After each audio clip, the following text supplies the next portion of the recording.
Na outra margem, um passeio pela música erudita em Portugal.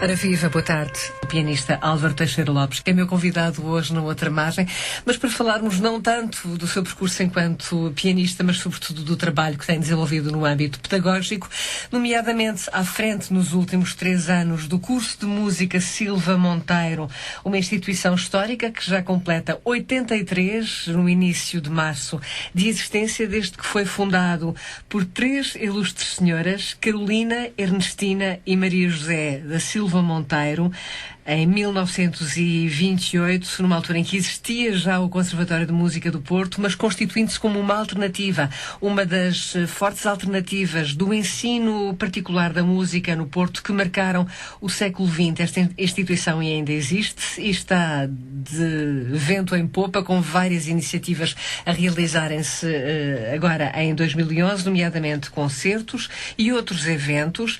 Estes alguns motivos, entre outros, como também de que forma as alterações ao financiamento por parte do Ministério da Educação, ao ensino especializado da música, têm vindo a afetar as diversas escolas deste mesmo ensino. São temas para falarmos hoje na outra margem. Álvaro Teixeira Lopes, viva, muito boa tarde e muito obrigada pela sua disponibilidade. Ora bem, vamos falar inicialmente sobre este curso de música Silva Monteiro, ao qual o Álvaro está ligado já desde há vários anos. Não sei se exatamente desde que começou a sua carreira enquanto pianista em Portugal, portanto, no início dos anos 80, e também a sua carreira enquanto docente, mas concretamente como um dos diretores do curso nos últimos 3 anos. Este curso é, de facto, um marco histórico no Porto, na forma como a música se inseriu e ganhou impacto na sociedade portuense ao longo do século XX, não é? Sem dúvida. Boa tarde, Manuel, e muito obrigado pelo convite. Sinto-me muito honrado por estar aqui e muito contente de estar a conversar consigo. É um prazer. É de facto, o curso é uma instituição que se veio mantendo ao longo do tempo, que se veio desenvolvendo ao longo do tempo, que foi um grande marco, por onde passaram grandes personalidades que se formaram no curso de música Silva Monteiro. É interessante porque é uma escola-casa, e continua a ser uma escola-casa. Ou seja, as aulas, tudo funciona numa casa, que era a casa da família Silva Monteiro? Sim, não já a casa original, neste momento é noutro sítio, mas muito perto do sítio original, em Guerra Junqueira, portanto, digamos, perto da Avenida Boa Vista, da Casa da Música. Portanto, a escola continua a funcionar numa casa, as salas de aula são salas de uma casa. O salão onde se faziam os concertos era uma sala de jantar, com um vitral muito bonito, e onde continuam os alunos, sobretudo, a ter a sensação que se foi perdendo um pouco de um ambiente familiar onde continua a ter aulas. Portanto, uma mentalidade do século XIX-XX que se calhar se consegue manter, introduzindo-lhe, obviamente, todos os ingredientes fundamentais da modernidade em que vivemos. Portanto, nós vivemos rodeados de fotografias da Guilhermina Surgia, do Oscar da Silva, porque a Guilhermina tocou imensas vezes no curso e tocava imensas vezes com e o Oscar da Silva, segundo creio, foi professor das 3 irmãs. Foi professor das 3 irmãs. E, portanto, o curso possui uma correspondência enorme do Oscar da Silva, da Guilhermina Surgia, possui também uma das maiores, digamos, discotecas, coleção de discos em vinil, doados pelo Dr. Marcos da Silva, que foi lá professor e continua a frequentar a escola, talvez do Porto. E, portanto, é uma escola interessante, com essas recordações e esses afetos. Ou seja, nós pomos camélias todos os dias no salão, porque é importante, se calhar, sermos rodeados de outra beleza. Claro que, nos tempos de hoje, o curso ultrapassa muito isso, não é? Nós temos um universo de estudantes muito, muito alargado e, portanto, temos protocolos com outras escolas, Clara de Rezende, Leonardo de Coimbra, Cerco, Viso, etc. Mas, muitas vezes, somos nós a deslocar-nos a essas escolas, neste momento, a dar aulas.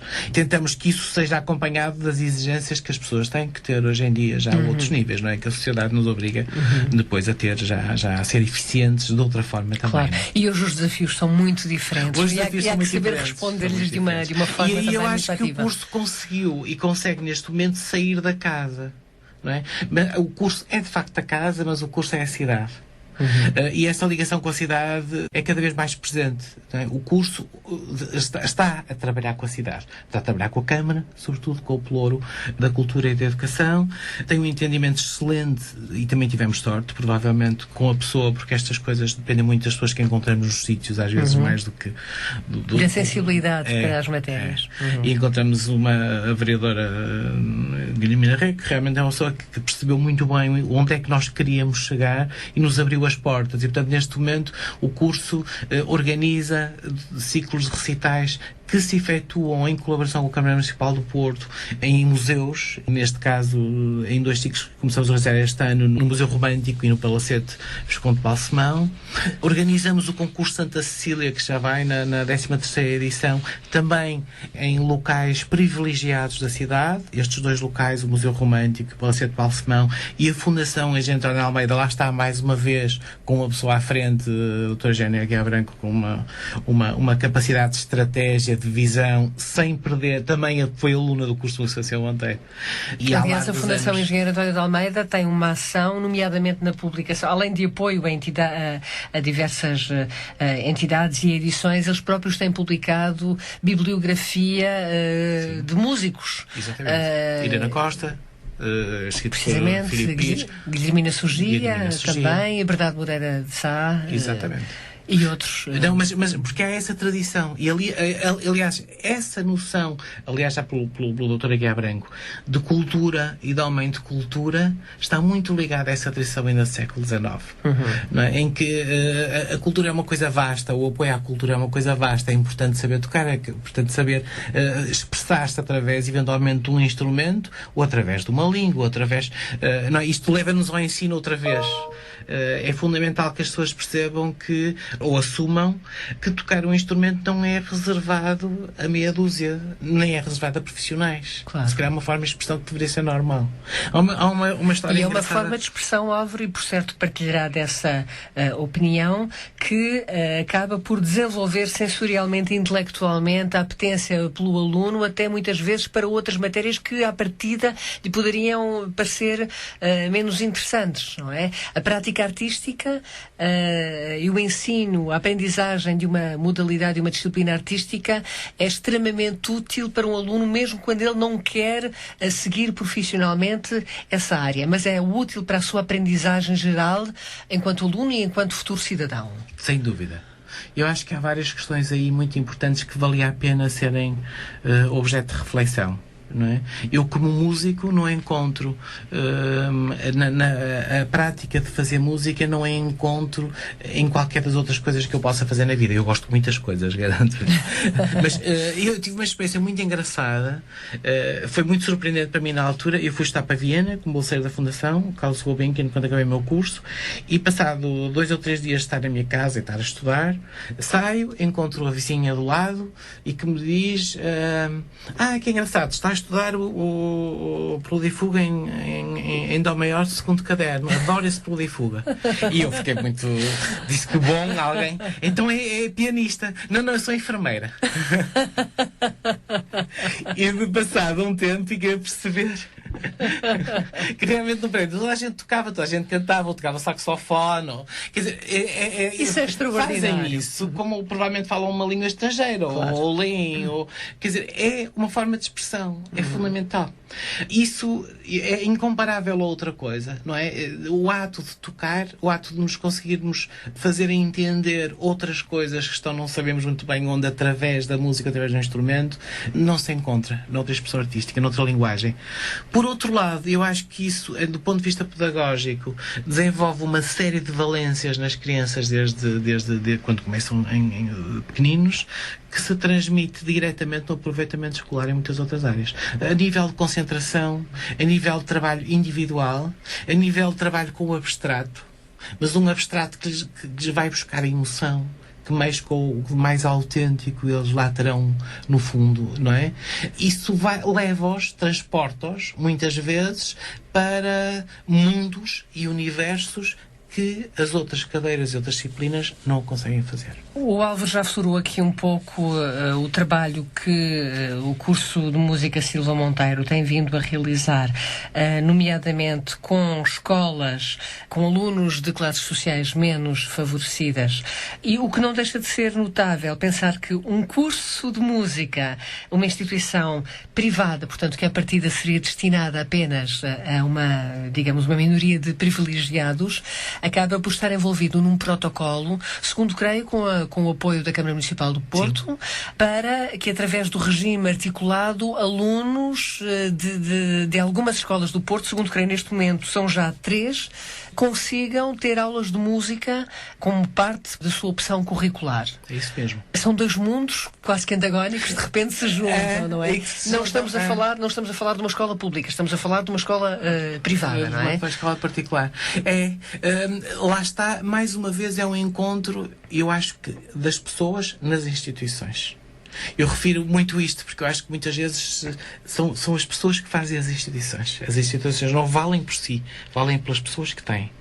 Num encontro que eu tive com o diretor regional, o Dr. António Leite, estávamos a tratar exatamente de uma questão de um protocolo de uma escola de ensino articulado, que é exatamente isso que a Manuela referiu, ou seja, numa escola do ensino regular, de uma forma gratuita, os miúdos terem a hipótese de estudar música, o ensino especializado da música. Uhum. Portanto, eles têm dispensa de algumas cadeiras do ensino regular e essas cadeiras são substituídas pelas cadeiras que nós damos, com prática instrumental, ou seja, com o ensino do instrumento individualmente.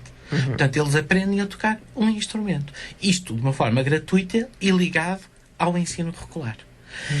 Portanto, ao estudar uma forma de protocolo de uma escola do Porto, que neste momento já nem sei qual é, foi lançado pelo próprio diretor regional o desafio: porque é que não fazemos isto numa escola TAPE, que é uma destas escolas, um destes agrupamentos que albergam crianças vindas de meios sociais complicados.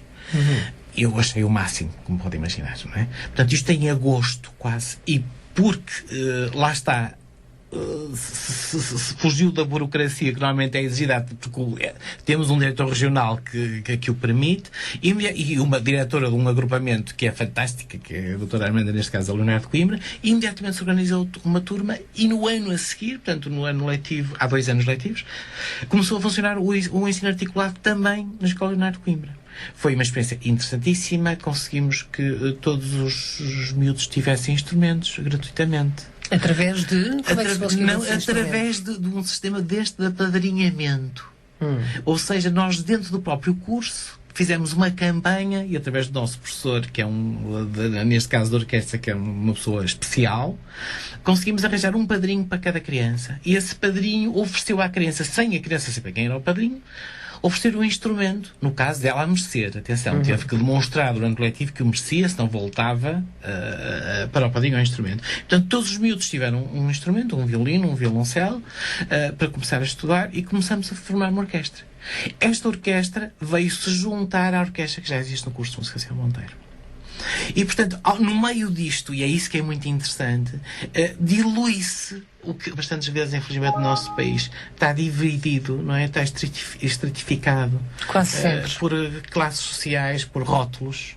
Isso desapareceu, porque os miúdos vinham, por simplesmente, ensaiar, não é? Uns com os outros, não é? Independentemente de serem filhos do bairro do Aleixo, da Foz, não é? Da Foz Antiga. E, portanto, a partir daí começamos a perceber sempre que era um trabalho que para esses miúdos era fantástico.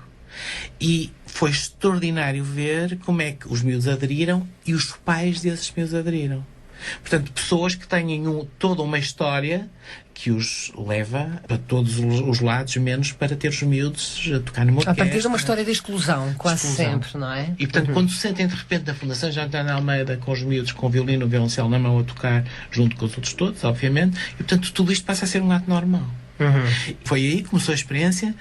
Conseguimos alargá-la através da Câmara Municipal do Porto e do Porto Social, também nesse programa de Música para Todos. E com esse apoio da vereadora, lá está, depende muito das pessoas com quem encontramos nos nossos percursos, e que resolveram apadrinhar, digamos, outro agrupamento, neste caso o agrupamento do Cerco, e formamos uma turma este ano também de miúdos que vão ter aulas à Quinta da Monjoia, que é um sítio magnífico no Porto, que pertence à Porto Social, e que vieram também a engrossar este projeto.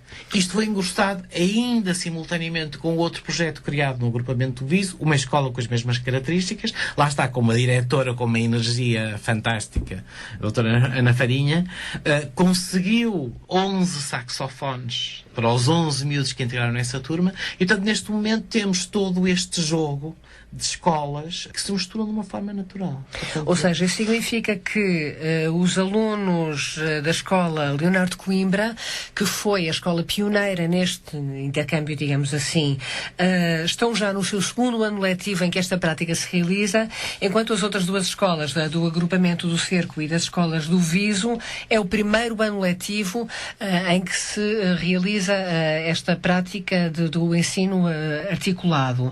Isso significa que no primeiro ano as coisas correram bem. O investimento ou desinvestimento, Álvaro, e começamos a falar um pouco sobre isso, porque é um dos temas também que vamos procurar aflorar no programa de hoje, que o Ministério da Educação tem vindo a fazer no ensino artístico e concretamente também no ensino da música, obviamente, tem surtido reflexos e, nomeadamente, falou-me destes saxofones que foram adquiridos para esta escola.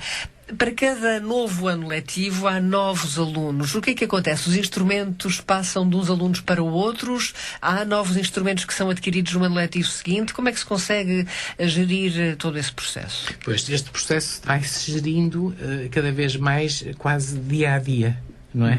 E gerindo com alguma dificuldade. Com muita criatividade, imagino, para resolver as dificuldades que vão surgindo. Então. Portanto, neste momento, por exemplo, em relação aos instrumentos, os instrumentos realmente mantêm-se, os alunos, desde que eles tenham aproveitamento, não é? Se não têm aproveitamento, não os merecem. Portanto, os instrumentos não terão direito a eles. Claro que o problema disto é sempre a questão de estratégia. É óbvio que se nós temos um universo escolar de, não sei, de 800 ou 900 alunos numa escola, como o caso do Vice, por exemplo, que tem esta orquestra de saxofones de 11 alunos, a ideia é que isto seja generalizado. É como acontece um dia na Áustria ou na Alemanha, chegarmos a que todos eles consigam tocar um instrumento, ou que uma obra musical não lhes seja estranha, não seja um bicho, não é? Faça parte de uma cultura comum. Ou seja, não apenas para os alunos que optam pelo ensino ou pela música no regime articulado, no seu programa curricular. O regime articulado não é um regime para fazer músicos. É um regime em que todos temos já com que é importante saber música. É importante tocar.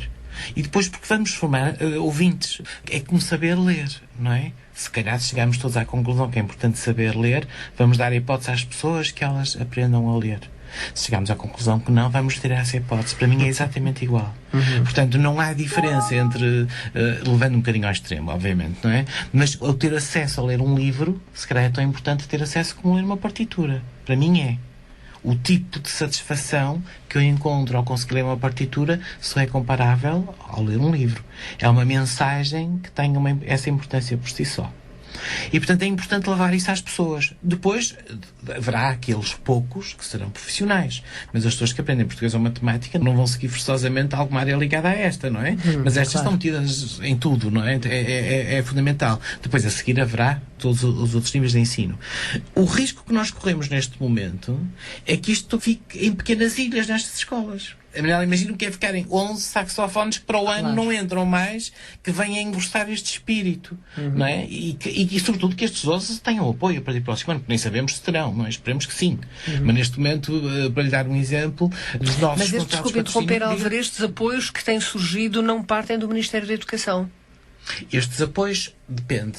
Tem havido uma conjugação, e eu acho que tem que haver uma conjugação saudável entre as coisas. É fundamental que haja mecenatos e patrocínios como o BPI, que conseguiu dar os instrumentos todos aos miúdos através da Porto Social, que a Câmara Municipal de Porto se mexeu de forma a que as grandes empresas, ou neste caso um banco, por exemplo, conseguisse patrocinar esses instrumentos. No outro caso, eu penso que terá sido a Bial que deu os saxofones às crianças. Mas há aqui um empenhar Percebe? Há uma conjugação de esforços dos vários elementos da sociedade que permitem que isto se passe com alguma tranquilidade. Mas é preciso que o Ministério da Educação assegure o ensino aos miúdos, não é? Porque se não for o Ministério da Educação, quem vai assegurar? E neste momento as escolas debatem-se realmente com esse problema. Porque, repara, o que acontece no ensino da música é uma coisa extraordinária. São as escolas particulares e cooperativas que substituem a rede pública, não é? Os conservatórios são muito poucos. Portanto, há Porto, Coimbra, Aveiro, Lisboa. E muitas localidades do país simplesmente não existem. Simplesmente não existem. O Conservatório de Música do Porto não dá vazão aos alunos da música da cidade do Porto. Por isso é que a nossa escola substitui a rede pública, não é? É patrocinada por isso. Imagino que é um aluno que quer estudar música em Bragança, como faz? Não tem acesso? Não pode?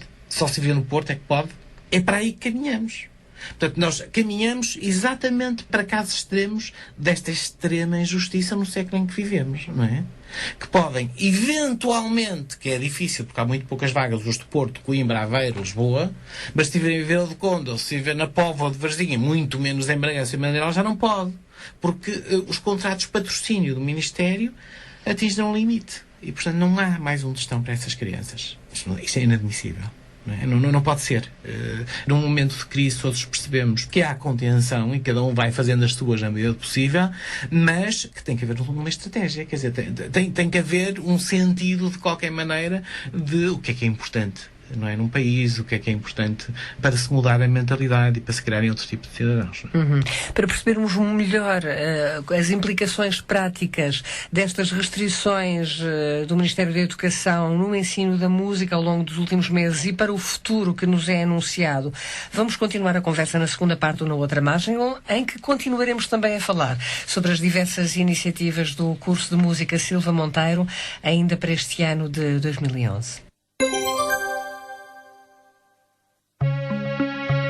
Aos fins de semana, o charme da música cantada em francês. L'or est tombé du ciel. 100% francês. Il y a des mots qui me gênent, centaines de mots, des milliers de rengaines qui sont jamais les mêmes. Uma seleção intemporal, desde os grandes sucessos às surpreendentes descobertas. Tout est allé si vite aujourd'hui, grâce à Dieu. Dois-je dire adieu? Tu vois, moi je tourne l'homme dans les cyclones. Sans toi c'est l'enfer, j'ai mes pieds sur terre. 100% francês, com Ricardo de Matos. Domingos, depois das 4.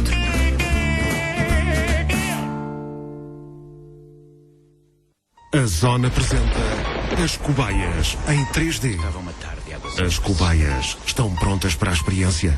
Nunca se viu nada assim. Uma experiência única em 3D. Um projeto musical e uma história original que reúne os Teratron, João Nobre e Pedro Quaresma, Adolfo Luxúria Canibal, Miguel Guilherme, SP New Max e João Maio Pinto. Em exclusivo no Zone Videoclube. Quem é Zone? Está on. Demónios de Macbeth. Porque não fui eu capaz de dizer amém. Tanta era a minha necessidade de bênção. E o amém engasgou-se na minha voz. No Teatro da Trindade, de 20 de janeiro a 27 de fevereiro. O que está feito não pode ser desfeito. Uma produção Teatro dos Aloés.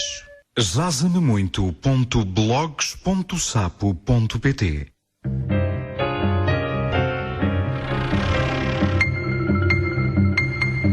Estamos hoje à conversa com o pianista e professor Álvaro Teixeira Lopes, um dos diretores do curso de música Silva Monteiro, uma das instituições do ensino de música no Porto que tem uma atividade bastante forte, nomeadamente não só com a realização de ciclos de recitais e de conferências que este ano começam a ser realizadas, aliás já começaram, mas também, voltando ao ponto da nossa conversa no final da primeira parte do programa, no trabalho que tem tido com diversas outras escolas, 3 escolas para crianças de classes sociais desfavorecidas no Porto, permitindo-lhes, através do ensino articulado, a aprendizagem de instrumentos de música. Falávamos, Álvaro, sobre os contratos de patrocínio e as suas restrições. De que forma é que o curso de música Silva Monteiro sofreu e estamos a falar de uma medida que foi avançada, segundo creio, em agosto último, com o congelamento do financiamento às escolas públicas. Que repercussão é que isso tem tido para as escolas, para os professores e, sobretudo, para os alunos? Quais as consequências destas medidas, Álvaro Teixeira Lopes? Foi terrível. Foi terrível porque foi uma quebra de expectativa fortíssima, sobretudo para as crianças, para os encarregados de educação e para tudo o que se tinha como certo. Portanto, todo o processo foi validado pelo próprio Ministério da Educação. Tudo isso que a Manela referiu, portanto, foi todo esse faseamento, todo esse percurso de ateliês de música nas escolas, de escolha de instrumentos, de sensibilização ao que era o ensino articulado, de entrevistas com os pais feitas e elaboradas pelo próprio Ministério da Educação, fazê-los perceber o que era estudar música, que implicações é que isso tinha, o estudo diário do instrumento, que é importante que haja. Portanto, todas essas questões foram abordadas. Não é entrar de repente no ensino articulado sem preparação. Não houve uma estratégia de percurso para se chegar a uma triagem daqueles alunos que estariam em condições de ingressar no ensino articulado. Fizeram as inscrições e, de repente, imagine o que é isso, receber do Ministério da Educação a dizer os contratos para sair das escolas não vão ser alargados no próximo ano. Portanto, no contrariando todo o trabalho preparatório que tinha estado a ser realizado, nomeadamente até já a própria elaboração das turmas, não é? Turmas elaboradas nas escolas, professores contratados. E, portanto, estamos a falar, por exemplo, na nossa escola, de um aumento de 300 alunos. E, mais do que isso, dos projetos que estão por trás dessas questões. Portanto, quase que se inviabilizam os projetos de formação de orquestra, do alargamento da orquestra, do alargamento do coro. Portanto, tudo isto é complicadíssimo. Isso significa que esses 300 alunos, à partida, se não houvesse formas de contornar o problema, e não houve, quer dizer, houve de remediar um pouco dentro do possível. Sim. Mas, em termos práticos, se não houvesse essas formas, o que significa seria que esses alunos que já estavam matriculados não poderiam ter o acesso, teriam de voltar atrás, não poderiam aprender música porque o Ministério da Educação não financiava o seu acesso. Exatamente, foi isso que aconteceu. Nós trabalhamos não só com essas escolas, não é? Com as escolas TAPE, mas temos protocolos com outras escolas de ensino regular que não são TAPE, não é? O caso da Escola Clara de Rezende, Gomes Teixeira, etc. Portanto, todas essas escolas tinham turmas formadas, já com os alunos indicados, que não foram para a frente. Pura e simplesmente. O que nós fizemos foi um jogo de cintura enorme, que foi com o mesmo valor. Eu não percebo nada de dinheiros nem de gestões, realmente é uma coisa que me ultrapassa nada.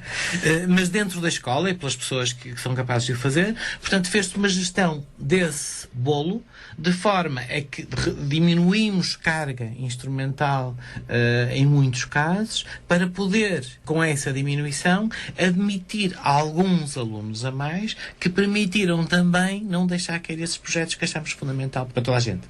Quer dizer, para toda a gente, sobretudo do ponto de vista social.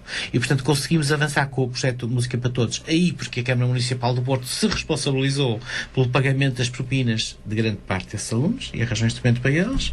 E nós conseguimos fazer metade de uma turma no agrupamento do Viso, porque era uma escola que estava com uma expectativa enorme em relação ao ensino articulado da música. Até porque há notícias, Álvaro Teixeira Lopes, que se propagam através dos média, nomeadamente, de exemplos que vão acontecendo não só noutros pontos do país, e a Orquestra Geração é o exemplo mais evidente, mas, sobretudo, das orquestras da Venezuela e o êxito que elas têm tido, obviamente que surgem ecos e que geram expectativas perante essa possibilidade que, de repente, os alunos destas escolas do Porto vêm obter, não é? Claro. Os resultados são palpáveis, não é? Portanto, as pessoas estão ali. Já estão a fazer.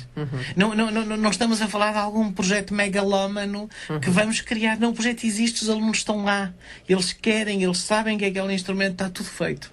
Portanto, só querem a garantia de poder continuar um projeto que, entre parênteses, eu chamaria muito honesto, muito sério, muito pensado e para eles, não é? Mas voltemos à questão de como é que se conseguiu resolver este problema de os novos alunos, e não apenas nos alunos associados ao curso de Música Silva Monteiro, mas, enfim, em todas as escolas do país, as escolas do ensino particular da música, que tiveram novos alunos inscritos para este ano letivo e, obviamente, não me deixaram de lhes abrir a porta, mas teve de fazer alguma coisa. O que é que isto significava? Significava acaba que reduzir o tempo letivo, dar aulas coletivas de instrumento. Qualquer das realidades parecem um bocado estranhas, mas foram essas realidades que aconteceram? Eu não conheço as realidades todas do país, não é? Claro. O dar aulas coletivas de instrumento a mim parece-me impossível e impensável. Não pode ser um instrumento, tem que ser para qualquer músico, parece, não é? Tem que ser uma aula individual e com uma relação professor-aluno, porque senão não funciona. Em grande parte dos casos, a não ser em algumas exceções.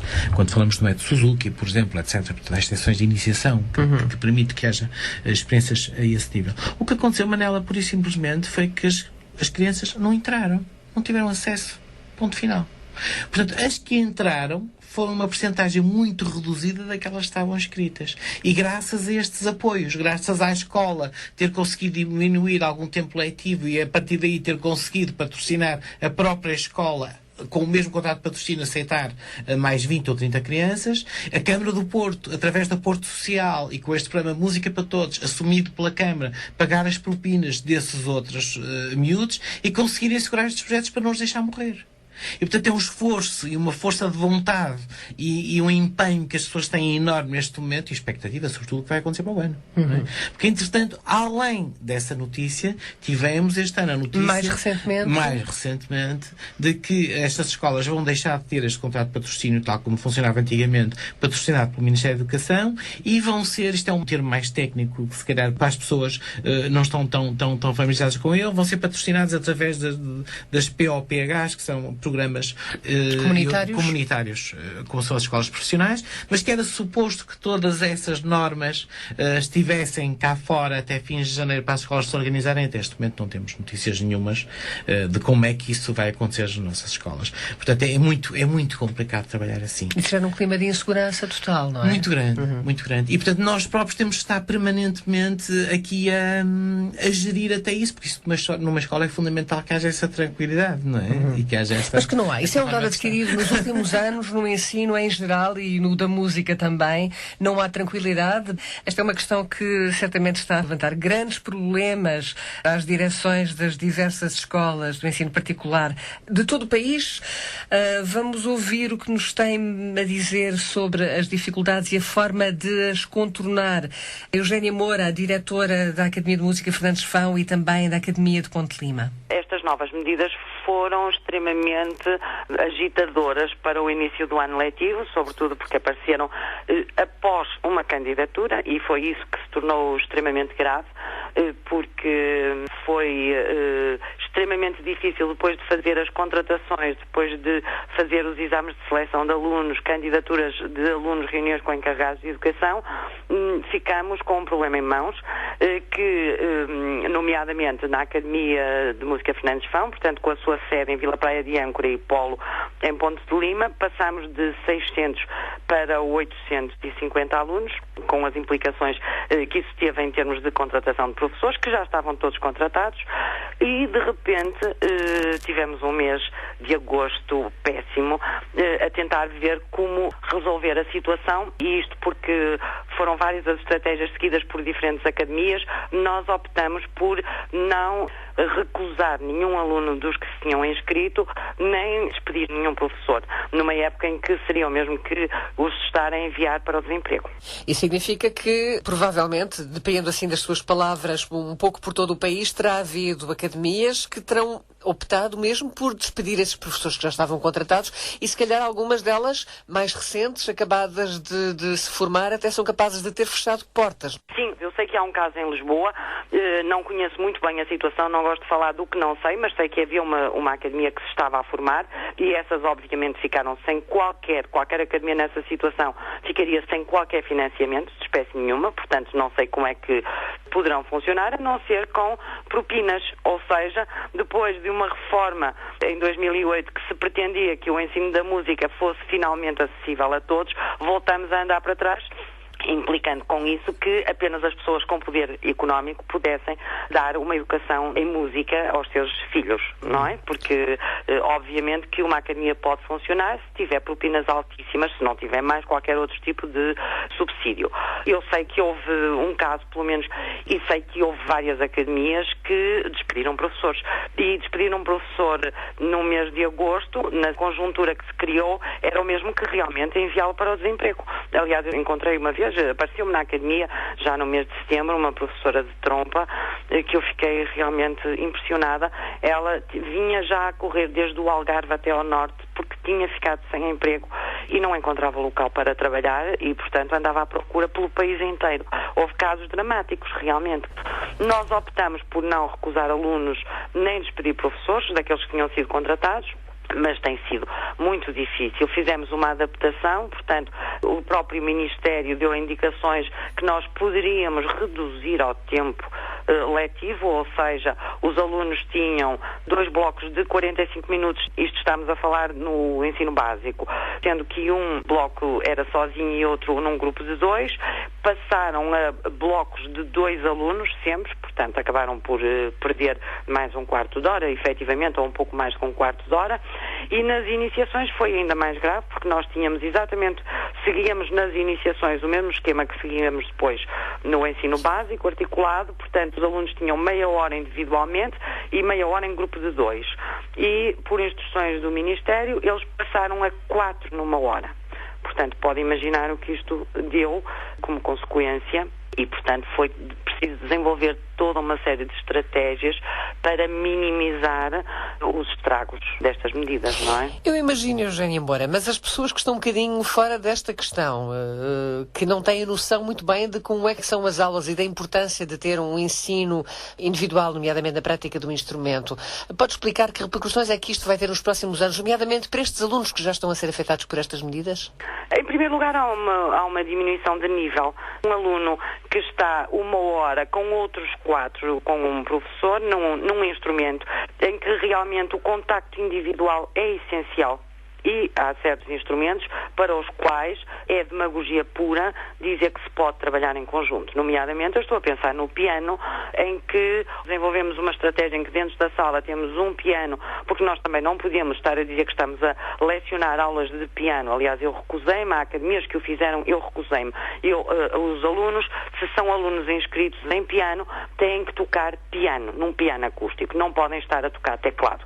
Porque depois, eles, quando vão fazer as frequências num piano acústico, eles ficam aflitíssimos e estamos a conduzir os alunos para um insucesso nas frequências e qualquer situação ou uma audição, porque o touché, o toque, o peso de uma tecla, isto para quem não entenda, o toque de uma tecla num piano acústico é completamente diferente do de um piano digital, por muito bom que ele seja. E nós também não podemos, obviamente, apetrechar, porque também nem temos orçamento para apetrechar as salas com vários pianos digitais desses que os vendedores dizem que imitam muito bem os pianos acústicos, mas que qualquer pessoa que seja pianista sabe que não é a mesma coisa. Portanto, o que é que nós fazemos? Nós temos um aluno que está no piano, enquanto 2 ou 3 estão em teclados com auscultadores, porque senão, obviamente, não se pode estar a ouvir vários meninos a tocar coisas que podem não ser exatamente iguais, e não são seguramente, porque nós não formamos papéis químicos uns dos outros, nem formamos robôs. Cada miúdo tem um plano de estudos adaptado às suas características, embora haja um programa geral, mas obviamente que depois cada aluno é um caso. Portanto, um aluno que antes tinha meia hora sozinho semanalmente com o professor e tinha depois outra meia de trabalho em conjunto com um colega, fazer música de conjunto e muito apoiados com o professor, de repente passaram a estar 4 a dividir 1 hora. Porque antes, inclusivamente, eles tinham 2 aulas por semana, o que em termos de aprendizagem instrumental, para quem sei desta área, sabe a diferença que faz entre um aluno ter 1 aula ou 2 aulas por semana. Isto porque uma das coisas mais importantes que nós temos a fazer com os nossos alunos, em termos de prática instrumental, é ensiná-los a estudar, a saber estudar. Demora anos a adquirir competências de bom estudo. E, portanto, o acompanhamento regular do professor é essencial. E um acompanhamento 2 vezes por semana não é a mesma coisa que 1 vez por semana. Eugénia Moura, diretora da Academia de Música Fernandes Fão. Falemos de um futuro, Álvaro Teixeira Lopes, que não será talvez muito difícil, imagino, antever, tendo em conta a grande evolução que o ensino da música ao longo das últimas 2 décadas e a vida musical em Portugal em geral tem tido. Que repercussões é que este tipo de restrições e a insegurança deverá vir a ter na vida musical em Portugal? Eu acho que, Manuel, há coisas imparáveis. E eu estou muito ligado ao ensino, mesmo à formação de professores, porque eu sou professor na Universidade de Aveiro há muitos anos, há 25 anos, e faço formação de professores para o ensino especializado da música, não é? De pianistas. E, portanto, fui assistindo, pela minha permanência nas escolas, orientações de estágio, etc., dos meus alunos, que são professores nos conservatórios, a um crescimento brutal. E, portanto, desde a altura em que eu era aluno até hoje, as escolas profissionais tiveram um papel importantíssimo em todo este processo também, houve um aumento enorme, não é?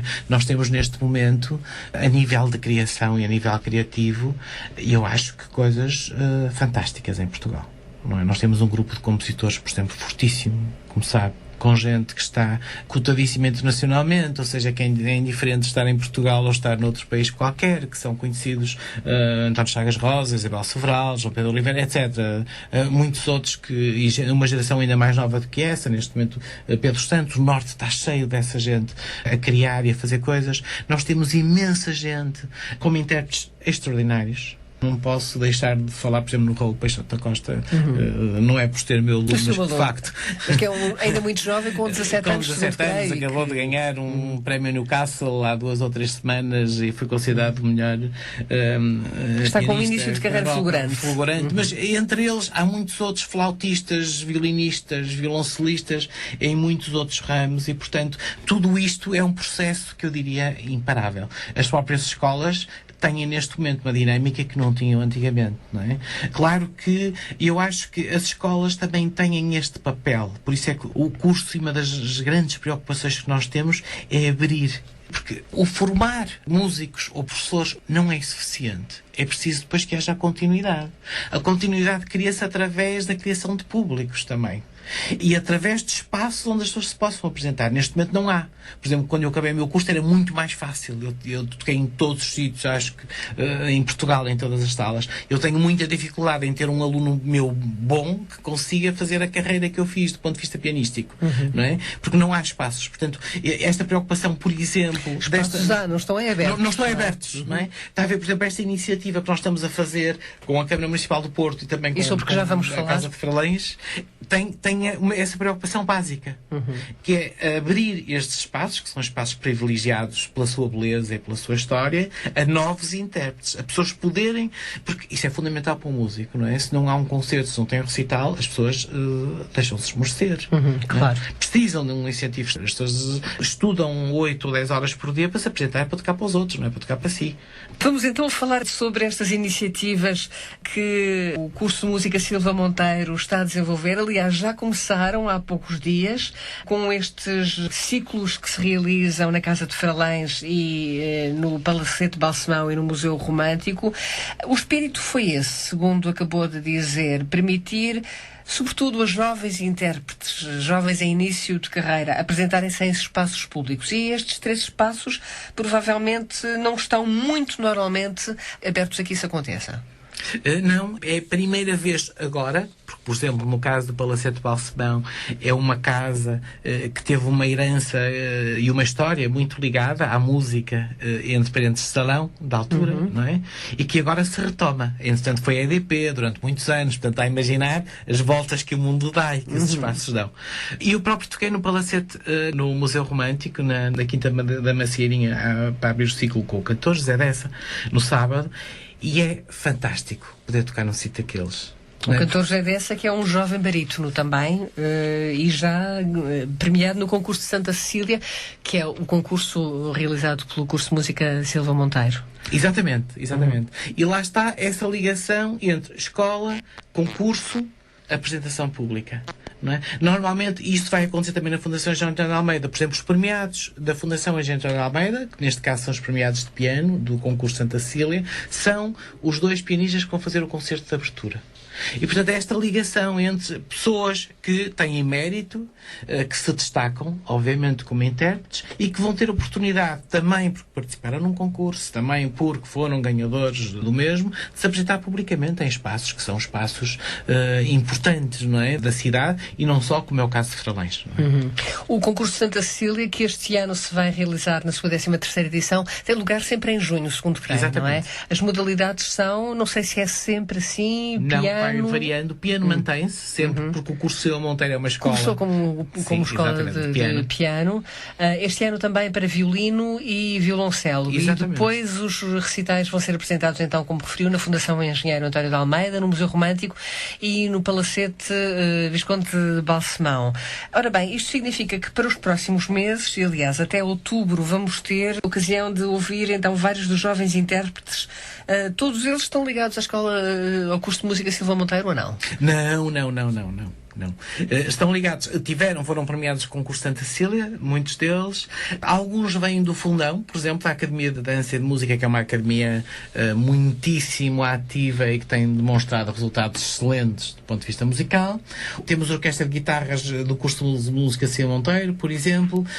Temos já alguns artistas, intérpretes profissionais, mas que estão a começar a carreira, que é o caso do Iriseu Silveira de Olga Amaro. O Iriseu, sim, é professor de curso, a Olga é uma excelente pianista que vive na zona de Âncora. Depois há um septeto de cordas, vai haver um coro, o Ensemble Pro Música, que é um coro que tem alguma ligação com o curso, mas tem feito uma carreira internacional forte. É um programa muito diversificado.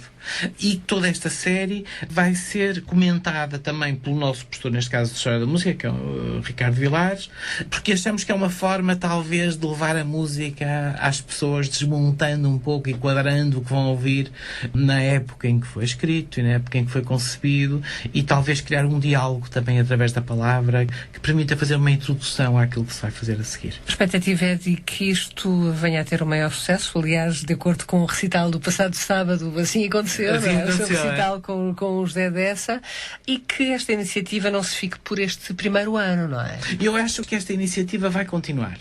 Nós também estamos a criar uma base de apoio forte. Há uma série de estruturas que se foram juntando, e gostava de nomear aqui a Difundarte, por exemplo, que tem tido um papel fundamental na difusão de todos estes concertos. Divulgação e de empenhamento fortíssimo. Mas fortíssimo. E através destes novos meios de comunicação que temos que assumir que realmente são eficientes, não é? Que são o Facebook e todas as redes sociais. A Câmara do Porto, que se tem empenhado imenso na realização destes concertos e na sua divulgação, e o próprio curso. Portanto, eu acho que há aqui uma ligação entre alunos, pais, público da cidade e as simples pessoas que passam por ali, não é? Porque são sítios centrais. O Palacete de Balsemão é no centro do Porto, é na Praça Carlos Alberto. Portanto, ao se começar a criar uma tradição de poder ir ouvir música no dia X, às horas X, àquele sítio, com certeza que isto vai ter continuidade. Eu penso que a Câmara está muito interessada e tem as pessoas certas para conseguirem dinamizar connosco um projeto destes, sem dúvida. Oliver Teixeira Lopes, e pensando um bocadinho na vida musical do Porto, do passado e do presente, e ainda há pouco tempo ela foi referida aqui na outra margem, numa conversa a propósito do lançamento do segundo volume do livro Casas da Música no Porto. Aliás, com Rui Pereira e com Ana Maria Liberal, que aliás vai ser conferencista num dos próximos eventos, o primeiro recital do ciclo Silva Monteiro na Casa de Fralães, já no próximo domingo, às 4 da tarde, sobre Miguel Ângelo Pereira, um músico barcelense na segunda metade do século XIX. Falava-se nessa conversa, sobre a vida musical no Porto e como durante tanto tempo havia muitos espaços em que os portuenses podiam fruir de concertos e de recitais. Por certo, estas iniciativas do curso Silva Monteiro irão ajudar um bocadinho a recriar, mesmo que de uma forma inicialmente talvez um pouco tímida, porque é o princípio, não é? Mas poder-se ajudar de facto a trazer a música para mais espaços que não exclusivamente o da Casa da Música, não é? À cidade do Porto. Sem dúvida. E o Porto tem muito isto, é uma característica da cidade, não é? É uma cidade de recantos. E sem dúvida que estes recantos têm essa história, têm uma ligação natural com a arte, seja esta, seja com outra.